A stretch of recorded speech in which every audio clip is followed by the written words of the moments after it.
હું છું હિના અને આપ જોઈ રહ્યા છો ઇન્ડિયા ન્યૂઝ ગુજરાત અને તેના મહત્વના સમાચારની શરૂઆત કરીએ આપણે દ્વારકાથી। તો દેવભૂમિ દ્વારકા જિલ્લાના ખંભાળિયામાંથી એક ચોંકાવનારો કિસ્સો સામે આવ્યો છે, જ્યાં એક સગીરાને લલચાવી ફોસલાવી ભગાડી જનાર શખ્સને પોલીસે ગણતરીના કલાકોમાં ઝડપી પાડ્યો છે।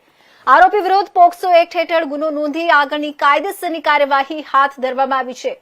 આ અંગે વધુ માહિતી આપતા ખંભાળિયાના પોલીસ ઇન્સ્પેક્ટરે જણાવ્યું હતું કે અત્રેના ખંભાળિયા પોલીસ સ્ટેશન ખાતે આ કામના ફરિયાદી દ્વારા ફરિયાદ આપવામાં આવી હતી કે તેમની સગીર વયની પુત્રીને આ કામનો આરોપી આરિફ અબ્દુલ્લા શાહ શામદાર, જે જામનગરનો રહેવાસી છે, તેણે લલચાવી ફોસલાવી લગ્નની લાલચ આપી અને બદકામ કરવાના ઈરાદે ભગાડી ગયો હતો।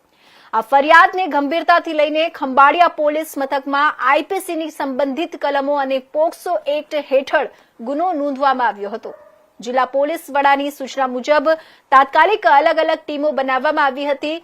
સર્વેલન્સ ટીમ અને ટેકનિકલ એનાલિસિસની મદદથી તપાસ હાથ ધરતા પોલીસે ગણતરીના કલાકોમાં જ આરોપી અને ભોગ બનનાર સગીરા બંનેને શોધી કાઢ્યા છે। હાલ બંનેને ખંભાળિયા પોલીસ સ્ટેશન લાવવામાં આવ્યા છે અને આરોપીની ધરપકડ કરી છે।